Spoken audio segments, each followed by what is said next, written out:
नमस्ते, आप सभी का स्वागत है आज के इस कार्यक्रम में। और आज हमारे साथ हैं हर्ष कुमार जी और हम बात करने वाले हैं मध्य प्रदेश और छत्तीसगढ़ में सभी लोगों की दुविधा की, यानी कि जो ओपिनियन पोल वाले हैं उनकी भी दुविधा, जो कैंडिडेट्स हैं उनकी भी दुविधा, जो पार्टीज़ हैं उनकी भी दुविधा कि भई होने क्या वाला है।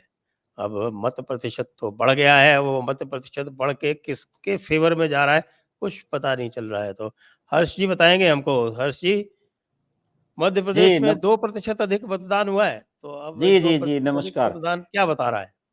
जी, देखिए मध्य प्रदेश में 2% अधिक मतदान हुआ है और मध्य प्रदेश का जो ट्रेंड है, पिछले कुछ सालों का, वो यही है कि जब 3% से ज़्यादा वहाँ पे वोटिंग बढ़ता है, तब वहाँ पे सरकार चेंज होती है। ये मैंने आंकड़े कुछ पुराने निकाले हैं इसके। और छत्तीसगढ़ में जो पहला चरण हुआ था, 7 नवंबर वाला, उसमें तो मत प्रतिशत 2018 के मुकाबले बढ़ा है। वहाँ जी। 76 से 78 पर पहुँचा है। लेकिन जो दूसरे वाला चरण हुआ है जिसमें 70 सीटों पर मतदान हुआ है 17 तारीख को, उसमें केवल 0.17% का ही इजाफा हुआ है। जरा इतना सा फर्क रहा है। जबकि मध्य प्रदेश में ठीक-ठाक बढ़ा है, मैंने आपको बताया, लेकिन 3% वहाँ भी नहीं बढ़ा है। वहाँ 2% वहाँ हाँ, 5 पॉइंट सॉरी मैं बताता हूँ, मैंने 75.14 नोट था, किया वो हुआ है। 77.12 हुआ है। हाँ, जी, जी, जी। मध्य प्रदेश का आंकड़ा जो है मेरे पास यहाँ पे 2018 में यहाँ पे 75.63% था और 76.22% है इस बार जो हुआ है।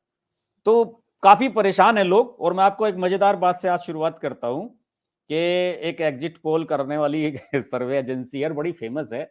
मैं आपको उसकी हिंट नहीं दूँगा, बहुत आईआईएमसी के पास आउट हैं जो उसके हेड हैं और मैं जानता हूँ उन्हें बड़े अच्छी तरीके से। तो उस उनके एक मित्र हैं मेरे, कॉमन फ्रेंड हैं हमारे, तो वो बता रहे थे कि छत्तीसगढ़ में बड़ा मज़ा आ रहा है। उन्होंने अच्छा। कहा कि उन्होंने कहा कि छत्तीसगढ़ का सीन कुछ ऐसा बन गया है जैसा हिमाचल प्रदेश का पिछली बार बन गया था। ऐसी नेक टू नेक फाइट फँस गई है वहाँ पे और वो कह रहे हैं कि जो इंडिविजुअल कैंडिडेट्स हैं, वो कांग्रेस के भी इवन वहाँ के जो मंत्री हैं, जो सिटिंग एमएलएज़ हैं, वो हमसे कह रहे हैं कि यार तुम बाकी बाकी का छोड़ दो, हमारा बता दो कि हम जीत रहे हैं कि नहीं।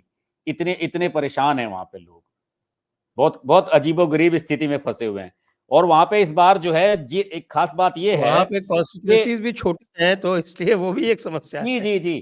क्योंकि वहाँ पे जीत-हार का मार्जिन बड़ा बड़ा थोड़ा-थोड़ा होता है। वहाँ तो बिल्कुल। 4-5 हज़ार अगर वोट 7,000 की जो होता है, बड़ा मार्जिन होता है। यूपी में तो 30-30, 32-32 हज़ार से जीत जाते हैं, बाकी स्टेट्स में तो ऐसे भी बड़े मार्जिन है। वसुंधरा तो 60-60 हज़ार से जीतती रही हैं वहाँ पे राजस्थान में। तो या हमारे यहाँ छत्तीसगढ़ तो में देखिए 2.5 लाख से कम की कोई कॉन्स्टिट्यूएंसी है ही नहीं। हाँ, और तो छत्तीसगढ़ कॉन्स्टिट्यूएंसी में 1 लाख से ऊपर की कॉन्स्टिट्यूएंसी शायद नहीं है कोई। हाँ, कम ही है, मेरे ख्याल में 5-7 हैं अगर हैं भी तो। तो वहाँ के बारे में जो एक वो है कि यहाँ पे जहाँ 22 एमएलए ऐसे थे छत्तीसगढ़ में जहाँ पे टिकट काटे हैं इस बार कांग्रेस ने। और भूपेश बघेल बड़ी इस बात को लेकर भूपेश बघेल के साथ बड़ी फजीयत हुई वहाँ पे। और जो वो लोग थे उन्होंने कहा कि भाई आपने हमारे टिकट कटवा दिए। तो अंत में भूपेश बघेल ने बताया जाता है कि ये बहाना मिलाया कि भाई मैंने कुछ नहीं किया, मैंने तो लिस्ट बना के हाईकमान को भेज दी थी। वो दिल्ली से ही कट के आ गए तुम्हारे, मैं कुछ नहीं कर सकता। जबकि सारे टिकट भूपेश बघेल ने फाइनल किए वहां पे, इसमें कोई दो राय नहीं है। तो वहां उन 22 सीटों पे जो है उसका जो आंकड़ा आ रहा है, उसमें ये बताया जा रहा है कि वहां पे भी उनमें से 10 सीटें तो ऐसी है जहां पिछली बार के मुकाबले बहुत कम मतदान है। 6-6, 8-8, 10-10, 12-12% तक कम मतदान हुआ है। तो अब लोग सारे विधायक परेशान हैं। जो कैंडिडेट बदले गए थे वो परेशान है कि भाई जो पुराना विधायक था उसने जो है भीतरघात किया है, लफड़ा किया है, उसने हमारे लिए काम नहीं किया। ये बड़ी अजीबो-गरीब स्थिति वहाँ पे बन के नज़र आ रही है। दूसरे यहाँ पे बीजेपी छत्तीसगढ़ में ये कह रही थी कि हम 60 सीटें जीतेंगे। उन्होंने जो टारगेट ही उन्होंने 60 का सेट किया है। कांग्रेस कह रहे हैं कि हम 75 जीतेंगे। उन्होंने अपना टारगेट 75 का सेट किया हुआ है। और एक प्रत्याशी है वहाँ के, मैं उनका नाम भूल रहा हूँ। मैंने नोट भी किया था। कांग्रेस के ही प्रत्याशी हैं, जय सिंह करके हैं, जय सिंह अग्रवाल, पता नहीं क्या नाम है उनका। जी, जय सिंह अग्रवाल, कोरबा सीट है वहाँ के। वो बताया जाता है कि उनके क्षेत्र में तो पता नहीं अब वो विधायक जी खुद करवा रहे हैं या किसी एजेंसी को उन्होंने ठेका दिया है। पूरे क्षेत्र में फ़ोन कर कर के लोगों से ये पूछा जा रहा है कि आपने किसे वोट दिया? और वो आईवीआर वो आईवीआर जो सिस्टम होता है ना, जिसमें पूछते हैं कि इसके लिए ये दबाएं, आपने इसको वोट किया है तो ये दबाएं, इस तरीके से बताया जाता है। कुछ लोग तो काट दे रहे हैं कि साहब नहीं, हम नहीं बताते, लेकिन कुछ लोगों ने जवाब भी दिए हैं। अब ये तो जवाब तो अपनी मनमर्जी से आदमी देता है कि वो दे के किसी को और को आया, वो किसी के भी बारे में बता सकता है।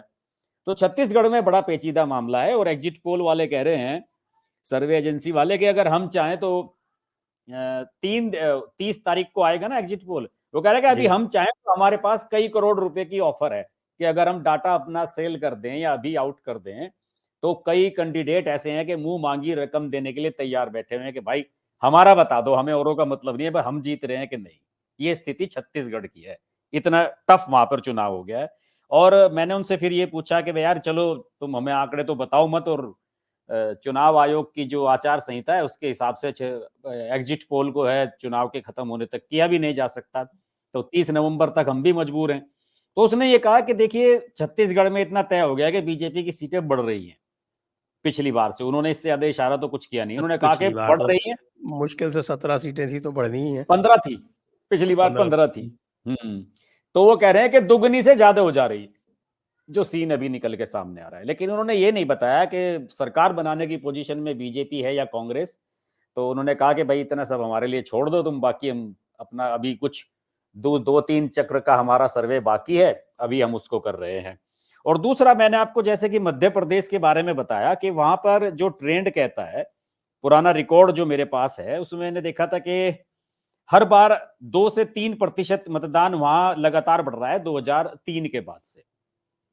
जब से लगातार बीजेपी की सरकार चली रही है, आपको तो पता ही है कि पिछली बार ही ऐसा हुआ था मामला गड़बड़ कि कांग्रेस की सरकार आ गई थी। तो वहां पे एक फैक्टर ये बनता है कि अगर मतदान 3% से ऊपर बढ़ता है पिछली बार के मुकाबले, तो वहां पे सरकार बदलती है, वरना नहीं बदलती। वहां का तो फैक्टर ये बता रहा है। और इसमें बताया जाता है कि सीएसडीएस की कोई सर्वे हुई है, हालांकि वो पता नहीं ऑथेंटिक है कि नहीं, लेकिन एक जानने वाले हैं हमारे मित्र, उन्होंने बताया कि सीएसडीएस ने एक सर्वे कराया है कि जो महिलाएं वोट इस बार बढ़ी हैं 31 लाख के करीब मध्य प्रदेश में, वो बड़ा गेम चेंजर है, वही फर्क करने जा रही है। और इसलिए दोनों ही पार्टियां, छत्तीसगढ़ में भी और मध्य प्रदेश में भी, सबका फोकस महिलाओं पे था। पिछली बार 1.78 करोड़ थी, और जी, और मतलब 1.78 करोड़ ने वोट डाले थे, 2.41 करोड़ थी। और इस बार 2.72 करोड़ हैं और 1.93 करोड़ का पोलिंग हुआ है महिलाओं का। ये आंकड़े हैं, तो दिलचस्प है इसका चुनाव, मजा आने वाला है। मतलब 20 लाख वोटिंग तो अकेले महिलाओं की बढ़ गई। जी जी जी, और बिल्कुल आप। ये तो 10% से ऊपर हो गया, लगभग 12-13% महिलाओं ने हाँ अधिक वोट डाले। हाँ हाँ हाँ, ये तो बिल्कुल बिल्कुल सही बड़े बात है। बहुत ही ज़बरदस्त बात होगी। हाँ जी एक हाँ। 78 और से एक 98 होना, तो ऑलमोस्ट 13% इंक्रीज़। जी जी जी। तो अब लेकिन अगर देखें तो ये माना जा रहा था कि जो चंबल क्षेत्र है जिसमें 34 सीटें हैं, वहाँ पर पिछली बार भी इनकी बहुत कम सीटें आई थी, भारतीय जनता पार्टी की। उन 34 सीटों में से इनकी मात्र 7 सीटें आई थी, 7 या 6। तो ब इस बार भी यही कहा जा रहा था कि भई वही रिपीट होगा। लेकिन अब जो सूचनाएँ आ रही हैं उससे लग रहा है कि भई ऐसा नहीं है, और वो 10 का भी आंकड़ा पार कर चुके हैं, और 12-13 तक सीटें चंबल क्षेत्र में आ जाएँगी।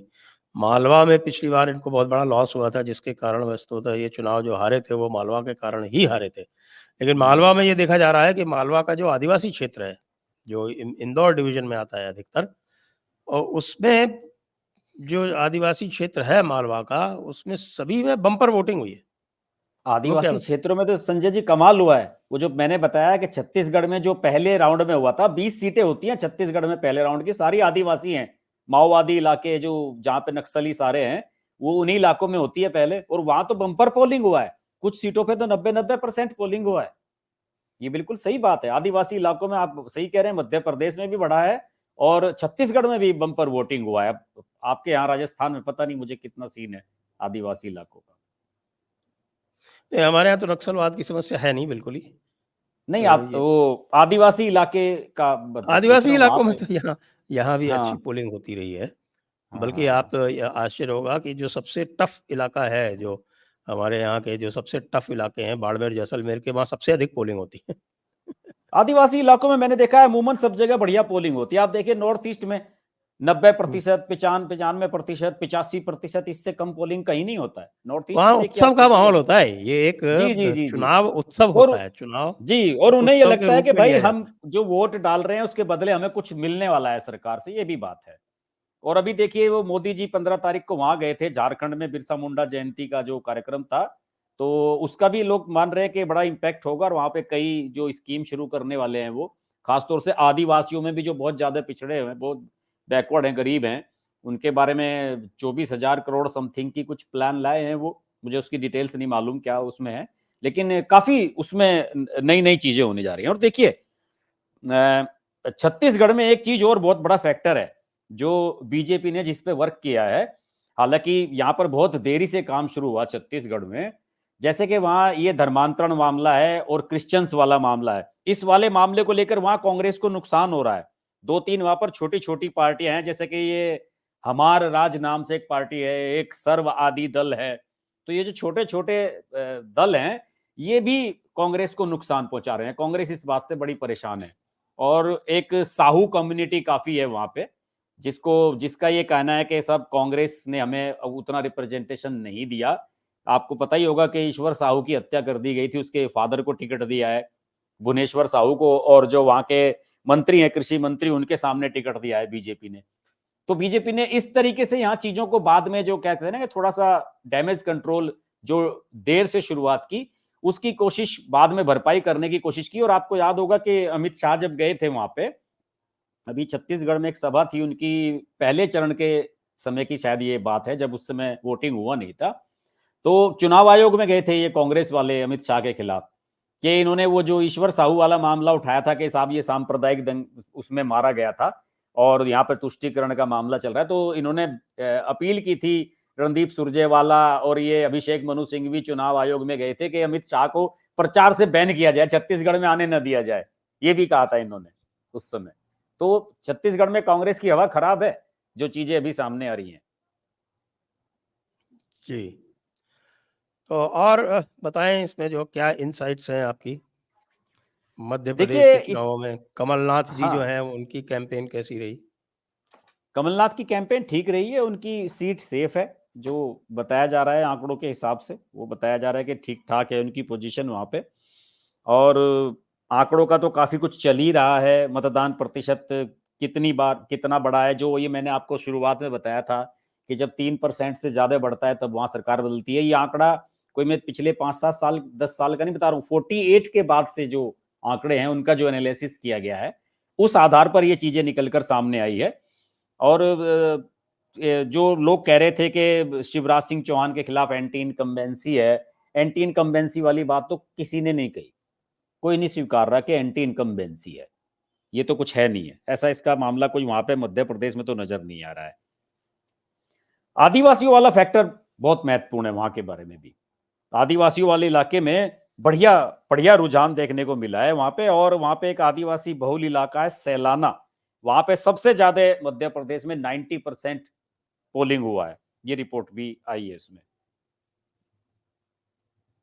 जी, तो ये जो मुख्य जो हम कह रहे हैं, जैसे मैंने कहा कि जो चंबल का क्षेत्र है, वहाँ पर आपकी क्या जानकारी है? चंबल के क्षेत्र में जैसे वही आपने कहा कि पिछली बार तो 5-7 सीटों पे सिमट के रह गए थे, इस बार बढ़ोतरी पर है। और हालांकि बताते हैं कि नरेंद्र सिंह तोमर और इनका जो चुनाव है थोड़ा सा टफ है। बाकी कोशिश तो इन लोगों ने पूरी की है, सिंधिया ने भी पूरा जोर लगाया है उस इलाके में, क्योंकि सिंधिया को अपना भी चुनाव लड़ना है। ये सब लोग तो कोशिश कर ही रहे हैं उस पूरी बेल्ट में ही, ग्वालियर से और इधर पूरे भिंड मुरैना इस इलाके में पूरी कोशिश की है इन्होंने। और ज्योतिरादित्य सिंधिया का बहुत अधिक प्रभाव पड़ा नहीं दिखता। कि मैं देख रहा था, मैं शिवपुरी का असेसमेंट देख रहा था, तो अच्छा, शिवपुरी में लगभग बराबर बराबर का मुकाबला है। शिवपुरी, गुना, ग्वालियर, ये इनका गढ़ माना जाता है। शिवपुरी से तो और वो थी ना इनकी बुआ जी। नहीं, वो तो लड़ी नहीं ना इस बार। नहीं, हाँ मतलब वो यहाँ से वही थी ना, मंत्री थी ना वो, इस बार तो चुनाव लड़ी ही नहीं है वो।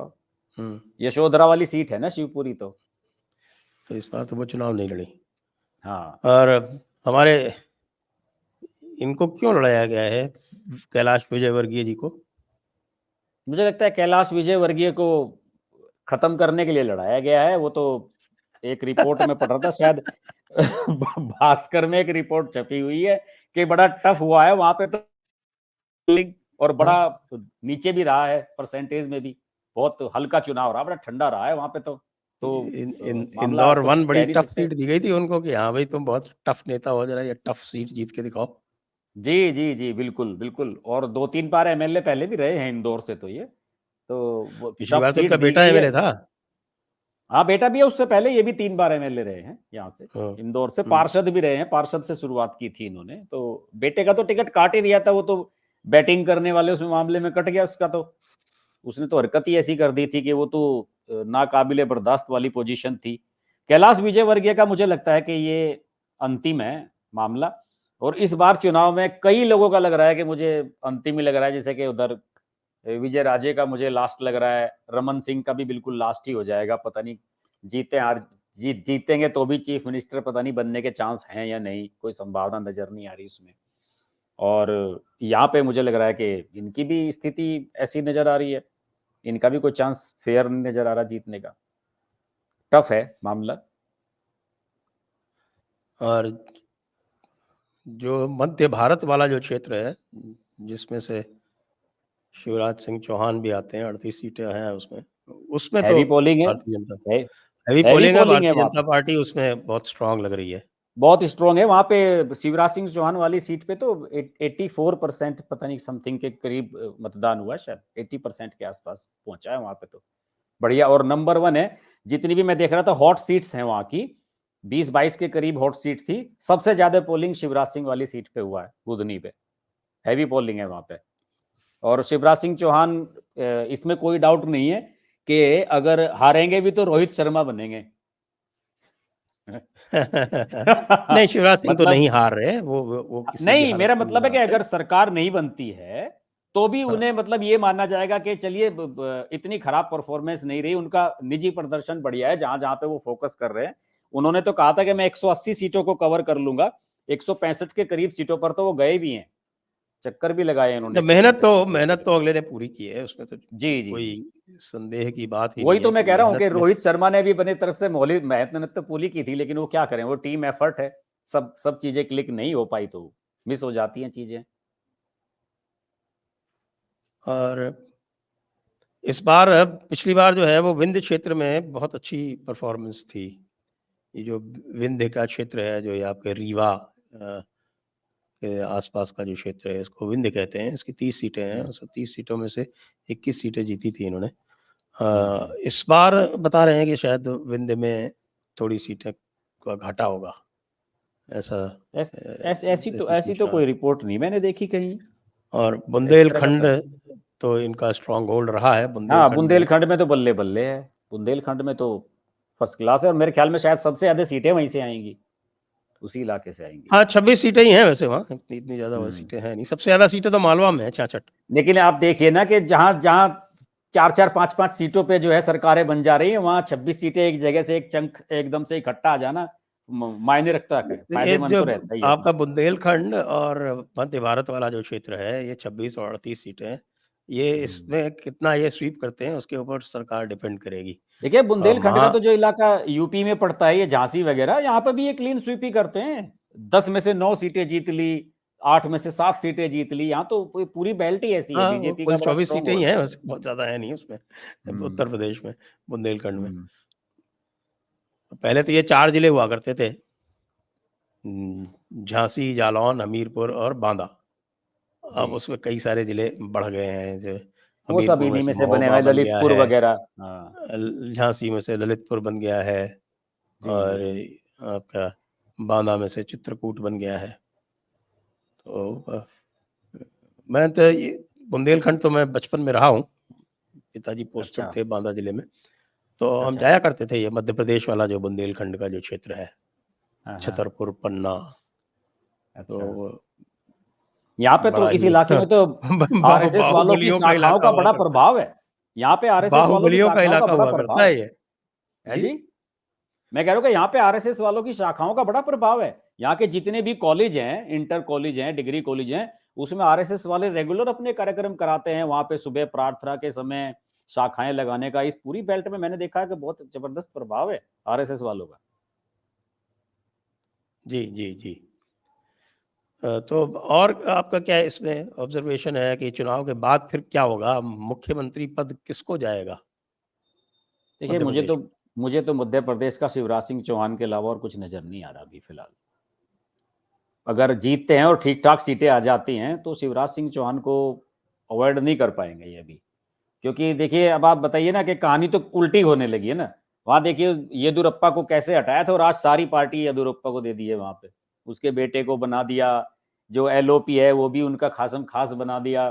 तो चीजें लग रही है कि अब जो फील्डिंग हो रही है वो 2024 के लिए हो रही है। तो मुझे लगता नहीं कि यहाँ कोई ऐसा रिस्क उठाया जाएगा। पता नहीं क्यों मुझे तो लग रहा है कि शिवराज सिंह चौहान अगर जीत लेते हैं, सीट ठीक ठीक ठाक आ जाती हैं, सरकार बनाने की स्थिति में आते हैं बढ़िया मेजोरिटी के साथ, तो शिवराज सिंह चौहान के अलावा कुछ लग नहीं रहा। नरेंद्र सिंह तोमर वगैरह सब लोग जो हैं सब अपने इलाके तक ही सीमित हैं, बाहर कोई पूछ नहीं रहा है उन्हें। जो पूरे स्टेट के जो सर्वप्रिय टाइप के जो लीडर हैं वो तो सर्वमान्य टाइप के लीडर पार्टी में भी, जनता के बीच भी शिवराज सिंह चौहान का कोई विकल्प नजर नहीं आ रहा है मुझे वहां। जी हाँ, लेकिन जो जो कहते हैं कि साहब की वोटर फटीग थी, हम्म। जो एक वोटर जो है वो थका हुआ सा था, तो वो थकान भी शिवराज सिंह चौहान के कारण ही थी।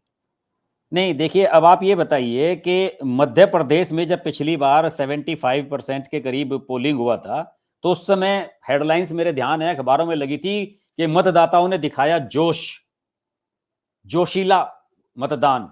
और अब की बार तो बढ़ के हो रहा है 76.22% है।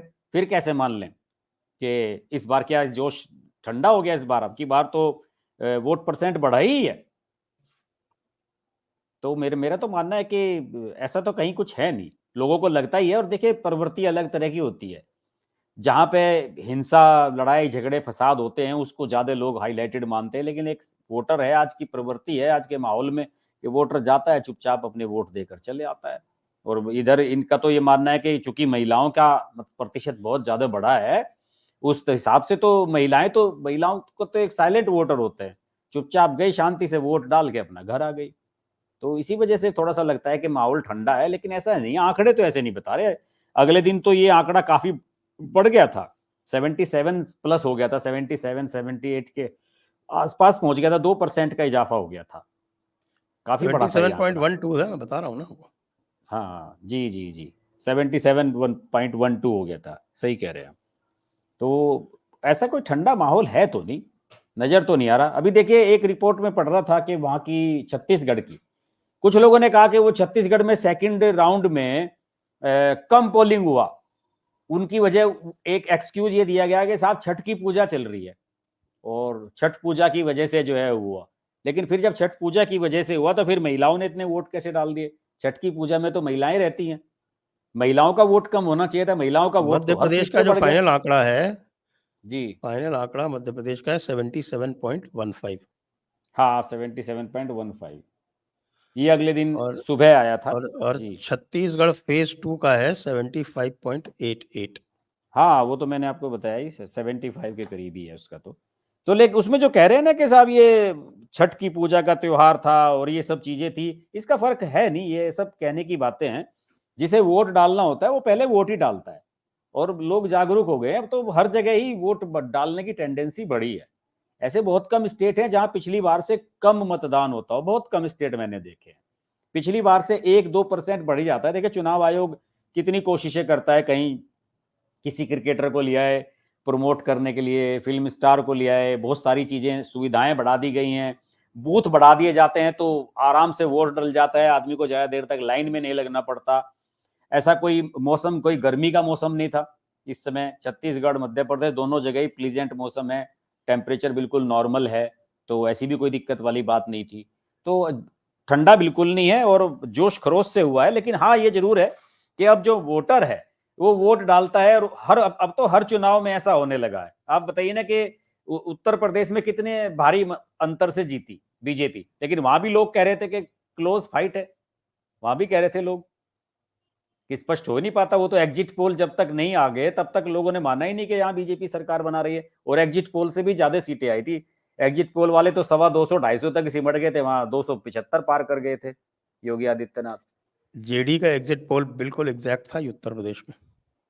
हमने तो 273 दिए थे, 276 या 273 समथिंग था हमारा। तो आप लोगों का देखा था मैंने, हाँ काफी बढ़िया था। अभिषेक तिवारी ने भी उसमें अपना इनपुट दिया था, ठीक था। वो 280 के आसपास सब लोग समझ के मान रहे थे, थोड़ा सा उससे कम रह गया था, बिल्कुल सही था।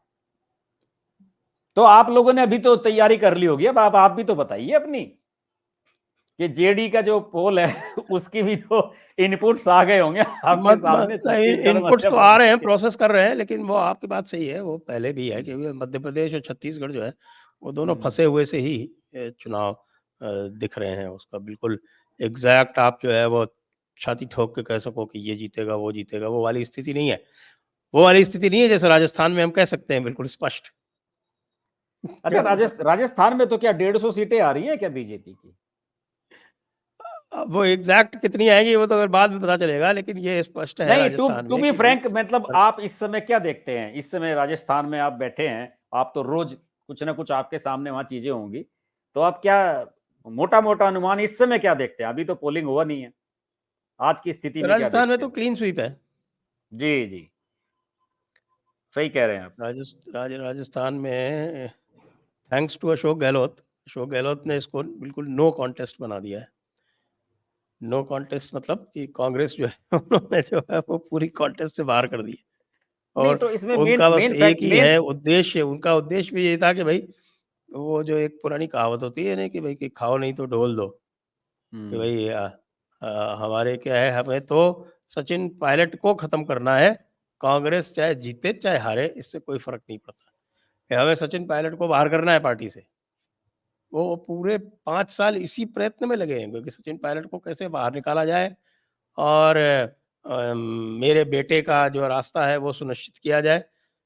लेकिन उस चक्कर में मुझे लगता है कि अशोक ये तो गहलोत दोनों ही काम नहीं हुए इसमें तो, ना सचिन पूरी पायलट तरह से बाहर निकला ना बेटे का रास्ता का साफ हुआ। पायलट ने होशियारी कर दी ना फिर बाद में। एक बार जो हम्म, उन्होंने जब उनका मसला फेल हुआ, जो उन्होंने बीजेपी के साथ मिल के किया था कार्य, वो कार्य हम्म। तो बीजेपी की सहायता से ही हुआ था ना, वो तो कोई अपने आप अकेले तो उन्होंने किया नहीं था। तो हाँ, किसी वो न जब किसी का इशारा तो था ही बिल्कुल। उसका फेल होने के बाद में फिर उन्होंने बहुत स्मार्टनेस से काम किया और उन्होंने कहा कि ठीक है अब हम जो है पार्टी में रहेंगे। और गहलोत जो है वो हर बार जब भी चीफ मिनिस्टर रहे बुरी तरह से हारते हैं अपने कार्यकलापों के कारण, अपनी एक हम्म। इस प्रशासनिक बार अक्षमता इस के बार कारण। और सही। तो इस बार और सही, और उसके बाद फिर मैं अपना हिसाब किताब पक्का कर लूंगा। क्यों? क्योंकि फिर बाद में उन्होंने हाईकमान को भी बुरी तरह से नाराज कर दिया। तो अब तो हम्म। हाईकमान भी जो है वो उनके ऊपर कभी विश्वास नहीं करेगी। पिछली बार तो हम्म। वो सचिन पायलट पे पूरा विश्वास नहीं कर पा रही थी। सचिन हम्म। पायलट का क्लेम होने के उपरांत भी उन्होंने अशोक गहलोत को सत्ता सौंप दी। वो इसीलिए कि उनको लग रहा था कि भई ये यंग है, एम्बिशियस है, ये कहीं आगे चल के राहुल गांधी के लिए चुनौती ना बन जाए। राहुल गांधी को तो हम्म। बहुत भारी इन्फीरियरिटी कॉम्प्लेक्स है ना। जी तो जी जी जी, कोई भी बिल्कुल अगर सही कह रहे इंटेलिजेंट आदमी आस-पास दिखता है तो उसको इन्फीरियरिटी कॉम्प्लेक्स हो जाता है। हैं। वो अपने हाँ आप को असुरक्षित महसूस करने लगता है। कई लोग हाँ। बताते हैं कि भाई हम जानबूझ के, जो बहुत अच्छे-अच्छे वक्ता होते हैं, वो भी कहते हैं हम जानबूझ के अच्छा नहीं बोलते। हम ऐसे ही बोलते हैं थोड़ा बहुत, जिससे कि हमारे जो नेता हैं, बड़े नेता, उनको कहीं असुरक्षा की भावना ना आ जाए, कि भाई ये तो बहुत अच्छा बोल लेता है, तो कहीं ये मेरे को फिर आगे ना कर दे। तो इसीलिए वो बाहर से इम्पोर्ट करके लाते हैं कन्हैया कुमार जैसे, वो उनको ज़्यादा हम्म। सूट करते हैं। और देखिए इसमें एक राजस्थान के बारे में तो मुझे आपके एक और भी बात बढ़िया लगती है। सचिन पायलट के पास उसके साथ उम्र है उसकी, उसके पास अभी टाइम है। और सचिन पायलट को ये तो लग ही रहा है कि एक बार वहां कांग्रेस एक बार बीजेपी, तो सचिन पायलट ने सोच लिया होगा कि अब अशोक गहलोत का तो लास्ट चुनाव है, इस बार हार गए तो फिर तो खत्म ही है, तो फिर मेरा ही नंबर आना है। तो हो सकता है कि ये एक संतोषी प्रवृत्ति उसने अपनाई हो कि यार 5 साल और सब्र कर लिया जाए जब इतना साल किया है तो। और दूसरा और भी है ना यहाँ पे कि इस बार तो जो सचिन पायलट को जिन्होंने आगे बढ़ाया था और सचिन पायलट के कारण जिन्होंने वोट दिए थे, भारतीय जनता पार्टी छोड़ के वो तो सब अब पूरी तरह से अशोक गहलोत से बदला लेने के लिए तैयार बैठे। सही बात है। ये पूरा पूर्वी राजस्थान, आपको बता दूं मैं कि पूर्वी राजस्थान में, पूरे पूर्वी राजस्थान में आप ये कोटा डिवीजन छोड़ दीजिए, तो कोटा डिवीजन के अतिरिक्त जो पूरा पूर्वी राजस्थान है, जिसमें आपके ये टोंक, दौसा, सवाई माधोपुर, करौली, धौलपुर, भरतपुर, ये जो जिले आते हैं, इसमें से पूरे में केवल एक सीट आई थी। ये ऐसी कोई 42 सीटें हैं जो जहां गुर्जरों की संख्या 15,000 से अधिक है। इनमें सब में भारतीय जनता पार्टी की केवल एक सीट आई थी। 37 सीटें आई थी कांग्रेस की, 3 आई थी बीएसपी की और 1 था इंडिपेंडेंट। इसीलिए अशोक गहलोत घबरा रहे हैं फिर शुरू से ही सचिन और पायलट से। इस बार मामला इन सारी सीटों पे उल्टा है। हाँ,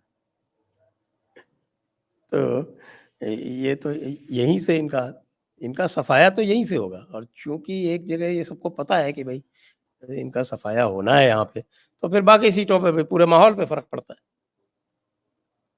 पूरे माहौल पे ही फर्क पड़ जाता है जी। सभी ये सोचने लगते हैं कि अच्छा ठीक है, तो इनको हारना तो है ही है, तो फिर क्या किया जाए।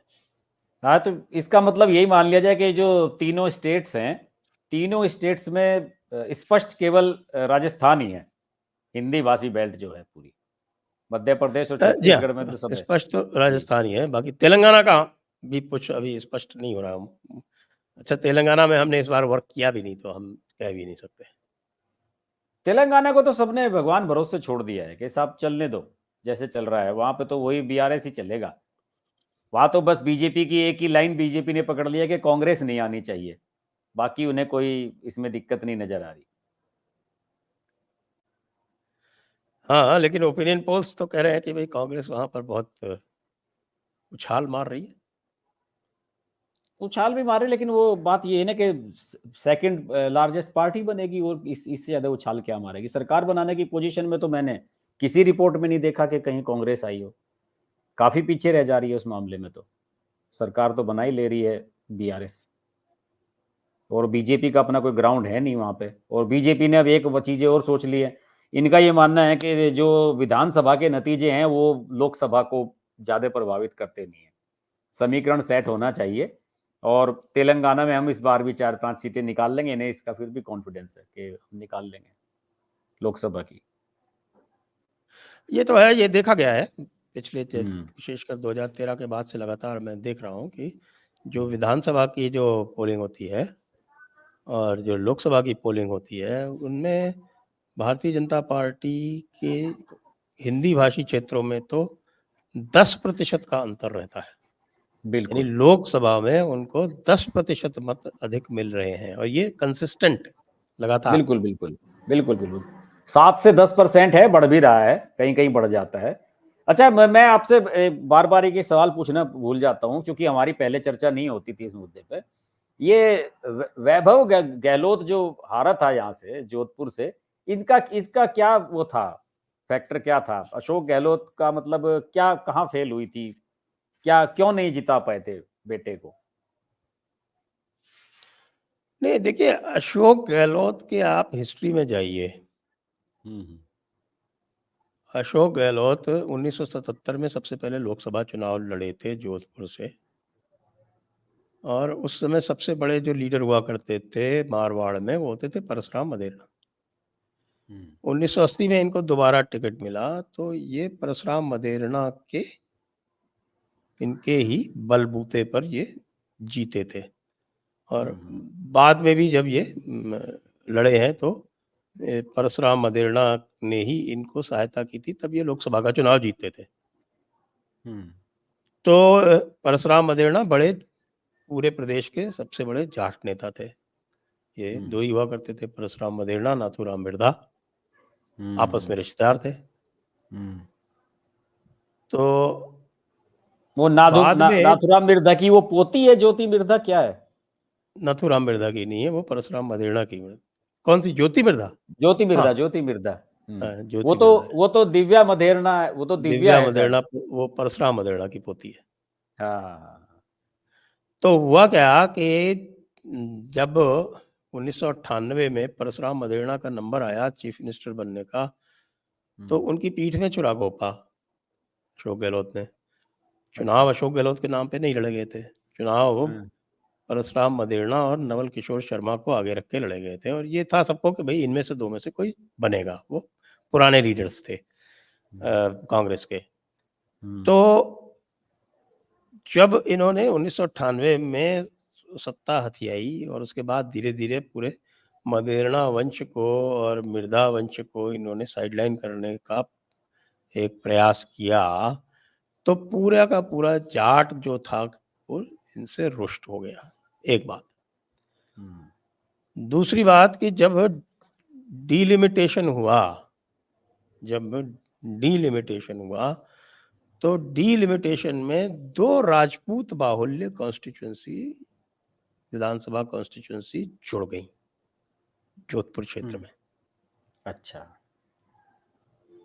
और 2 कॉन्स्टिट्यूएंसी जो जाट बाहुल्य हुआ करती थी, जहां पर जाट सदैव जीता करते थे, वो शेड्यूल कास्ट हो गई और उनको पाली लोकसभा कॉन्स्टिट्यूएंसी में डाल दिया गया। अच्छा, तो उसका 2009 वाली। कैरेक्टर चेंज हो गया।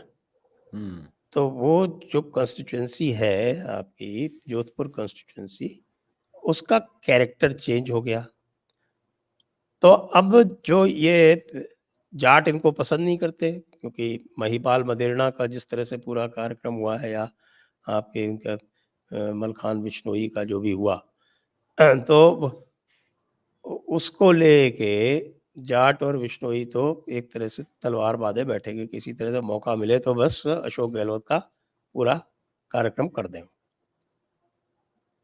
तो इसलिए जब सामने आपके गजेंद्र सिंह शेखावत होंगे, तो इनको किसी भी तरह की सपोर्ट वैभव गहलोत को नहीं मिल सकती। एक छोटी कास्ट से आते हैं, मतलब जिनके वहां पर मत जो है वो केवल बहुत कम है, माली जाति। हाँ, तो, मतलब लोकसभा वाला सीट जीतने वाला तो वो हिसाब किताब नहीं लोकसभा बनता। सीट जीतने का इनका किसी प्रकार से समीकरण बनता ही नहीं है। किसी बिल्कुल ने बिल्कुल इनके सही। बिहाफ पे मेरे से पूछा था कि भाई बताइए कि अच्छा। हमारे पास 3 चॉइस है, अच्छा।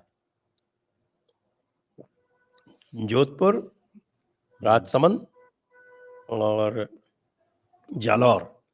तो इनमें से अच्छा। 3 में से कहाँ से लड़ा जाना चाहिए? तो मैंने कहा भाई अगर 3 की चॉइस है तो तुमको जालौर से लड़ना चाहिए, अच्छा। क्योंकि जालौर में जाट नहीं है तुम्हारी पिटाई करने के लिए।